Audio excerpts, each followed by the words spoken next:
Hello and welcome to today's episode. My name is Ethan Chazen. I am a New York-based organization development coach. And those of you who know me know that I like to shine a light on organizations ripped from today's headlines who are doing things that are amazing culture transformation initiatives, but also organizations that are struggling with their reputational brand and leveraging their culture for competitive advantage. So today, or this week, something's come about that I really feel it's important to discuss. And that is yet another venerable American company, this time Harley-Davidson, that has come out with an official statement that they are dropping all their diversity, equity, and inclusion initiatives because of pressure that was exerted on them from right-wing activists and conservative stakeholder groups. So this is not the first time this has happened. It's been DE&I initiatives that have been under attack from many segments of our society that deem those DE&I initiatives to be woke or cancel culture or whatever the hell their claim is. But I want to share for those of you in the audience who may not know this about my background and my experience. Before I started my business coaching practice 15 years ago, I spent 20 years in corporate America leading marketing organizations. And so I currently have taught in over 10 colleges and universities a wide range of business courses from marketing, branding, communication. So there's a backdrop to all of this kind of DE&I backlash. So it's Harley-Davidson now. And Harley-Davidson is interesting for a number of reasons. They're interesting for why they've decided now to come out in kind of buckling to pressure from right-wing ideologues to remove their diversity, equity, inclusion program. So let's start with Ad Age, a marketing advertising news source. So as of yesterday, August 19th, Harley-Davidson drops diversity initiatives maligned by anti-DE&I activists. The company, Harley-Davidson, now joins Tractor Supply, John Deere, and Harley-Davidson's direct competitor Polaris in scaling back or changing their DE&I policies, their diversity, equity, inclusion policies. So Harley-Davidson dropped several diversity, equity, inclusion initiatives after weeks of sustained pressure from an anti-DE&I crusader. So the Milwaukee-based company on yesterday, said it'll no longer has minority-owned supplier spending goals. It'll drop socially motivated training for employees and make other changes within its organization to back away from diversity programs. The motorcycle maker also hasn't operated a corporate DE&I function since April, it said in a statement posted to X, formerly Twitter. So this is the kind of opportunity that an organization has to take one of two approaches. The first is, we've been getting a lot of pressure. We don't care about the pressure. Our company values, our guiding principles are predicated on inclusion, diversity, equity, belonging. We serve many different groups of stakeholders, but no, the more cowardly and common reaction is to bow to the pressure exerted on them in response to marketplace conditions. So this is what Harley-Davidson said. Talk about cowardice. We are saddened by the negativity on social media over the last few weeks designed to divide the Harley-Davidson community, Harley said in a formal statement. As a company, we take this issue very seriously. And it's our responsibility to respond with clarity, action, and facts. And this really gets under my skin for many, many, many different reasons. But one of them is I have actually taught Harley-Davidson as a case study in my branding, marketing, advertising, and culture courses I've taught in college, undergraduate and graduate, in terms of organizations who have shifted their focus in markets to be more diverse in its offerings. The motorcycle maker said in an email to staff on July 26 that had begun a review of its stakeholder and outreach activities earlier this year before a gentleman I use that term lightly, by the name of Robbie Starbuck began targeting Harley-Davidson.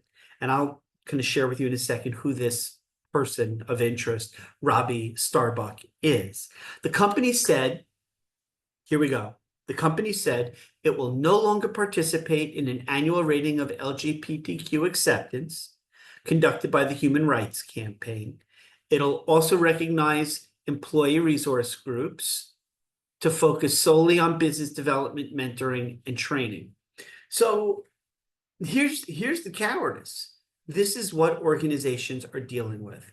So from this person, Robbie Starbuck, who's a right-wing ideologue and activist, it's time to get rid of these policies and bring back a sense of neutrality and sanity in corporate America, Starbuck said in an interview. He credited the spread of posts on social media, particularly from Harley influencers, for the company's move. We kind of reached critical mass, he said. So I'm going to move on, and then I will get to this Robbie Starbuck in a moment. So on Monday, from Yahoo Finance, Harley-Davidson's dropping diversity initiatives after right-wing anti-DE&I campaign, a campaign targeting Harley-Davidson dedicated to forcing them to move away from DE&I initiatives. So Tractor Supply, John Deere, now Harley. Harley-Davidson said yesterday that it's ending diversity and other progressive initiatives at the company. Harley-Davidson's the latest of a major American brand to backtrack from DE&I policies it had supported in recent years.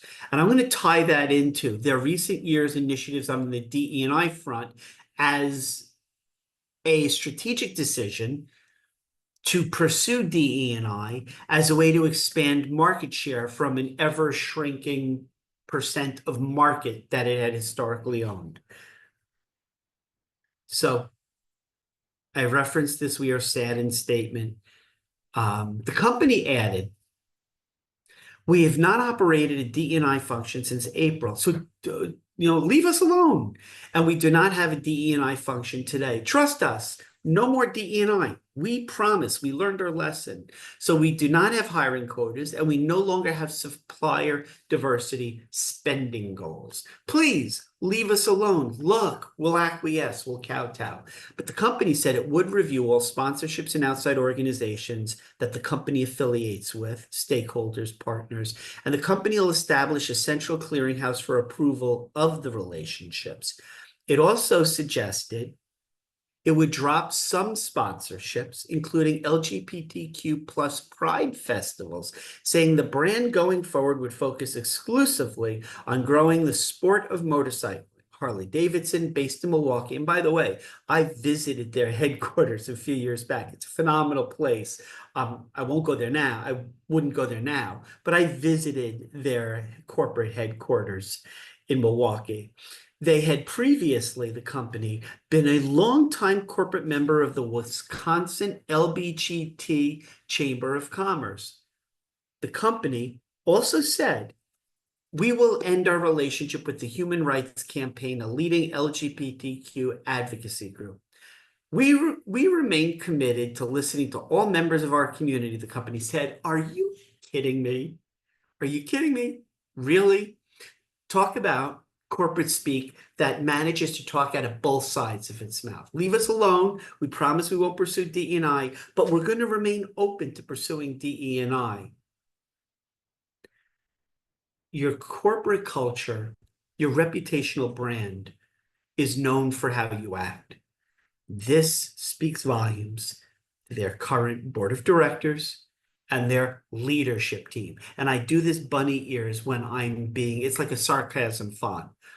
That's not leadership. That's kowtowing to external pressure.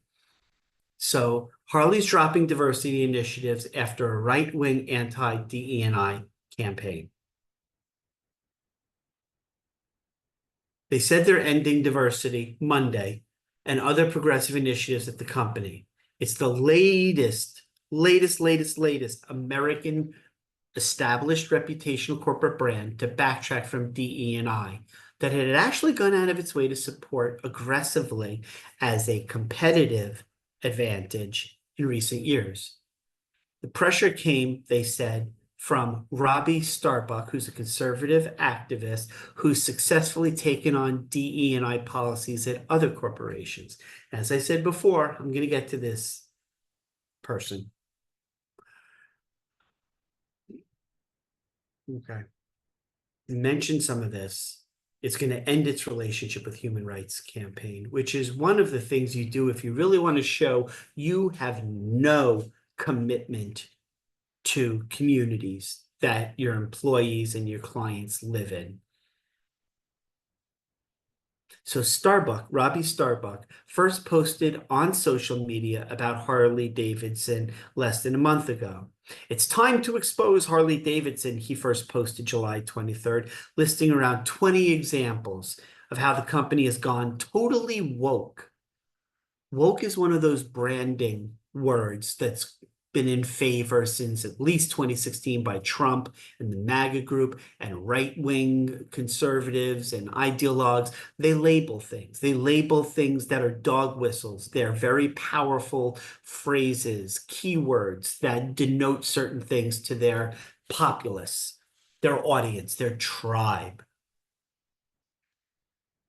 Among them, examples of Harley-Davidson going woke. Harley-Davidson sponsored a boot camp for LGBTQ entrepreneurs donated to the United Way and wants to increase its workforce diversity as it tries to grow its base of motorcycle riders.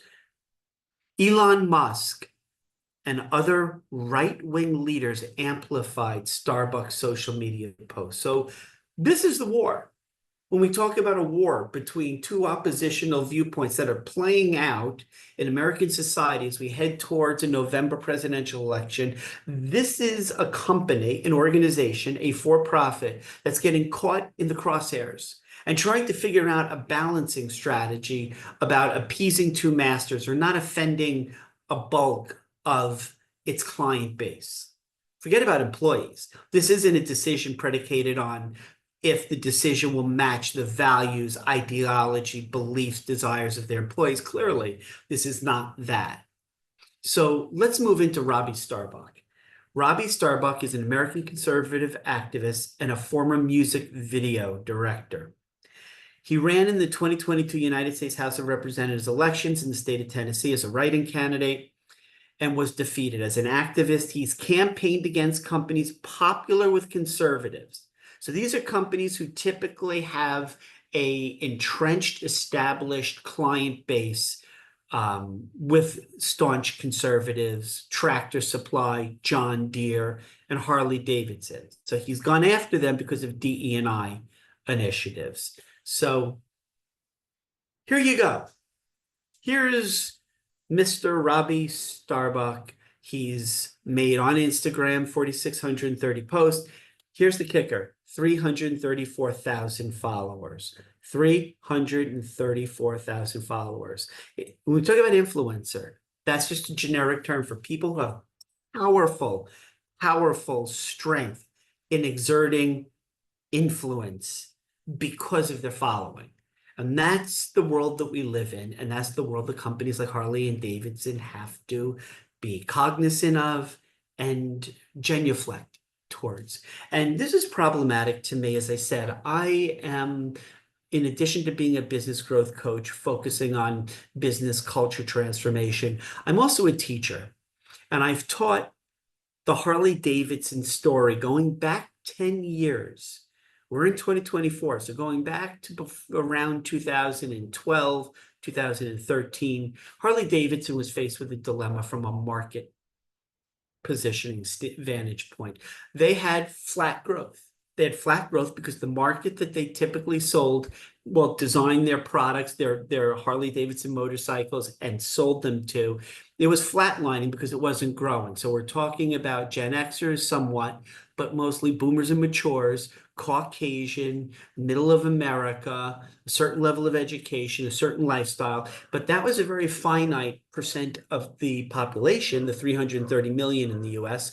But also that demographic was not only not growing, it was shrinking. And this is what's playing out across America. But when Harley-Davidson stopped and assessed opportunities to increase its market share, and generate additional sales, it discovered that it needed to be more diverse in terms of the audience that it went after. So what did diversity mean in terms of Harley-Davidson and moving away from its traditional ideal client profile?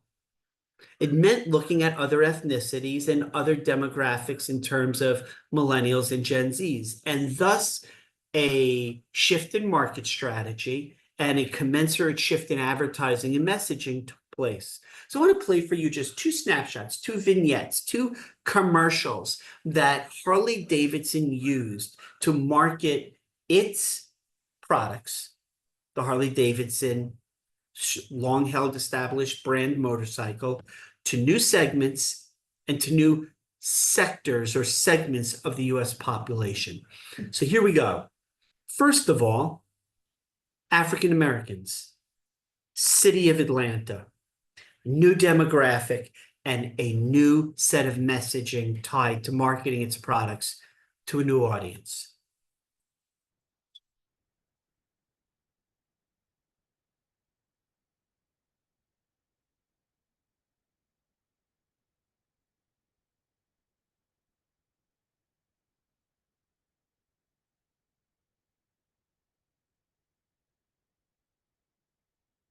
It's a relationship. And it's a relationship with people you don't even know yet. Wherever you go and you're on a Harley, you just met a new friend. Harley's a way of life, it's a lifestyle, and it's kind of an unspoken brotherhood, common denominator. Now embrace the culture of brotherhood. Black, white, green, purple, whatever. If you want a Harley, we're all one color. We're all one big family. So you got great club out here in Atlanta. You got Iron Bread, you got Red Breed, which is actually a spinoff from California. They were some of the ones that first brought this customizing the Harleys here to Atlanta. Customization basically means adding your own personal flair to the bike. From the wheels to the music, seat, the paint job, handlebars, everybody has a different little flair. I want to be flashy. I want to be fast. Like I said, it's a reflection of your personality. Somebody should be able to see you and look at your bike and say, it makes sense. Because at the end of the day, I might not like what he's doing. He might not like what I'm doing, but that's my bike. And I want my bike to be the way I like it. That's his vision. I got my own vision. It's like a suit. You get it one color, and you got to wear it all packed. Cheaper the basic colors, you can wear it and different things to it. You're going to bring it in the garage, you're going to cover it up, you're going to wipe on it, you're going to do it all. You're going to baby, because that's your baby. You know, it's funny, because I was married once. I told my ex-wife, I said, look, don't make me choose between you and my bikes. And my bike's still in the garage. Okay, so takeaway from that, the culture of brotherhood. And I don't know if you heard that, but towards the end of what I shared, there's no black, there's no white, there's just a brotherhood around the culture of what it means to be a Harley enthusiast. Well, I guess that's not true anymore. I guess it's a culture of whiteness.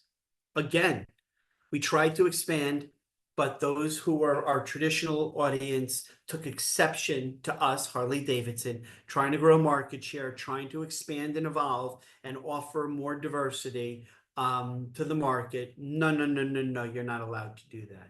And so this is how organizations are faced with dealing with the culture and how true they want to remain to their values, their core ideology, their identity, and how influenced they're going to allow themselves to be by this kind of influencer world that we now live in.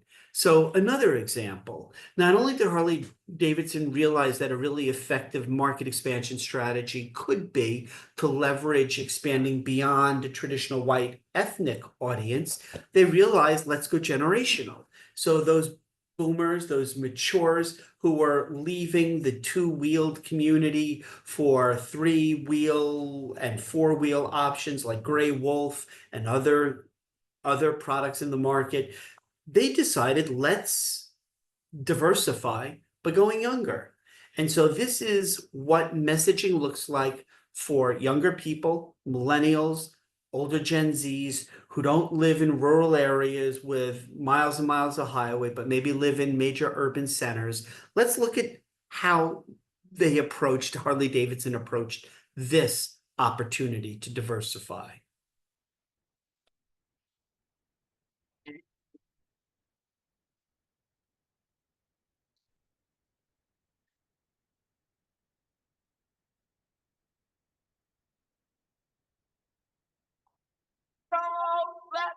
become moving up slowly. He got two eyeball. He was rolling.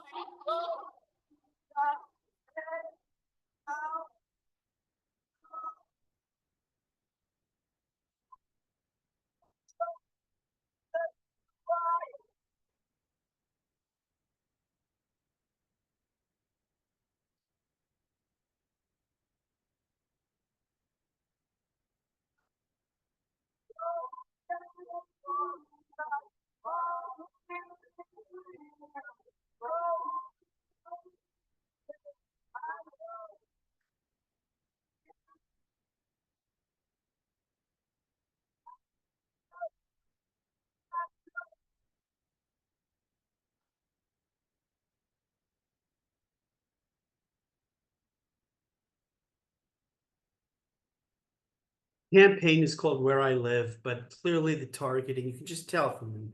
You can tell from the look of the characters, you can tell they're skewing younger, they're female, they're ethnically a little bit more diverse. That was Harley-Davidson's decision of about a decade ago to decide that to be more appealing and grow its business, it needed to branch out. It needed to, what's the word? I don't know. Oh, right. Diversify. So that's what Harley chose to do. And their announcement just this week that they were scaling back, they were doing away with diversity, equity, inclusion programs as to not be perceived as being woke to their more traditional audience. Again, it's a decision. It's a decision they're going to have to live with. They have to choose as an organization what they want their culture to stand for, what they want their core principles, ideology, and values, what they want to be known for their reputational brand. They had a reputational brand after World War II, and that was Harley-Davidson. And all of a sudden, with competitors coming in from Germany and Italy and Japan, they had to react and respond. And with a shrinking traditional market, they decided to diversify their offerings and their approach. And this is the decision that all organizations will invariably be given. This is the choice. How true do you want to stay consistent with your ideology and your core values? Because market factors, market conditions change over time, right? But what you're known for shouldn't. So thanks for coming on today, for checking out this video. If you like the video, please be sure to like it, share it, and for sure, do me a favor, support the work that I'm doing here on my channel, where I'm shining a light on amazing and challenged organizational cultures. Subscribe to the channel.